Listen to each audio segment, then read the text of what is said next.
Hey, bonjour. Bon, aujourd'hui, on va parler d'un sujet, on connaît tous les multiversions du même fichier, on reçoit la V14, mais bon, on aimerait bien voir la V2, mais on sait pas où elle est, ou on n'est pas sûr de bosser sur la bonne version, vous voyez.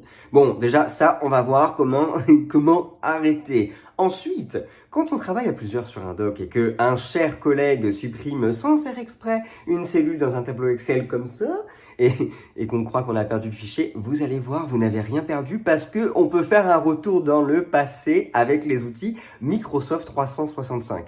Vous êtes prêts? Allez, un petit tour dans le passé, ça ne fera pas de mal.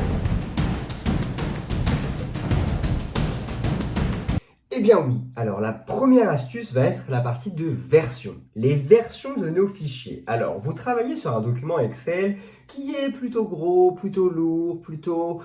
Voilà, un peu touchy. Et au final, malheureusement, un de vos collègues a supprimé une cellule et vous en apercevez après.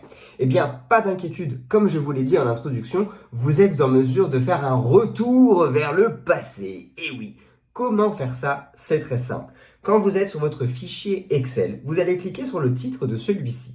En cliquant ici, vous allez voir directement parcourir l'historique des versions. En cliquant sur l'historique des versions, cette page à droite va s'ouvrir et là, vous allez pouvoir ouvrir une version, vérifier ce qui va se passer. Donc là, c'est en train de télécharger la version en question. Donc là, on va pouvoir voir ce qui se passe. On est capable de comprendre qu'il y a eu des changements ici et là. Et donc, ce qu'on va pouvoir dire à notre fichier, c'est OK, celui-ci est le bon, je veux le restaurer. Voici la première option par rapport à justement le retour vers le passé avec vos fichiers. La deuxième option, vous êtes sur votre document, vous êtes sur OneDrive. Sans faire exprès, vous cliquez sur votre document et vous le supprimez par mégarde. Hop.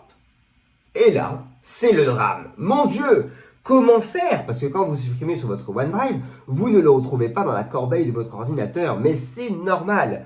Pour ce faire, vous vous connectez à OneDrive en ligne et ici, vous allez voir sur la gauche, corbeille. En cliquant là, vous allez retrouver ce qui a été supprimé. Tout ça sera disponible pendant un délai de 30 jours. Vous allez pouvoir cliquer ici et dire « Restaurer ». Le document en question repartira au bon endroit. Ensuite, on a la même chose, le cas où vous faites cette suppression à l'intérieur de Teams. C'est pareil, pas d'inquiétude, vous pouvez revenir en arrière. Comment ? Dans les fichiers, pareil, je fais l'exemple, je suis là, je fais une bêtise, je clique sur mon fichier. Je fais une bêtise, je force quand même la bêtise, hein. Mais bon, je supprime, et là je me dis, mince, il fallait pas le supprimer, comment je vais faire? Rappelez-vous, ici, on va cliquer sur les trois petits points à l'intérieur de l'onglet Fichier. Vous allez cliquer sur les trois petits points. Vous allez faire Ouvrir dans SharePoint. Pour rappel, on va dire ça, Ouvrir la mémoire, parce que SharePoint est la mémoire de votre équipe Teams. Ici, on va attendre un petit peu. Et pareil, comme dans OneDrive, nous allons retrouver à gauche la corbeille. Au niveau de la corbeille, quand vous allez cliquer dessus, vous allez retrouver ce qui a été supprimé, toujours pendant 30 jours. Vous allez le sélectionner et vous allez le restaurer, tout simplement. Et il va revenir directement au bon endroit. Regardez, si on fait l'exercice, qu'on va dans Fichier, hop, il est de retour. Le voilà, avec la bonne date et tout ça. Donc, il revient sans problème. Ensuite, le dernier point qu'on peut voir par rapport au fichier, on a partagé un fichier et malheureusement on l'a partagé avec des mauvaises personnes. Rappelez-vous, vous êtes en mesure d'aller gérer l'accès de celui-ci. À l'intérieur de Teams, quand vous allez cliquer sur les trois petits points, juste là, hop, excusez-moi, juste ici, vous allez avoir gérer l'accès.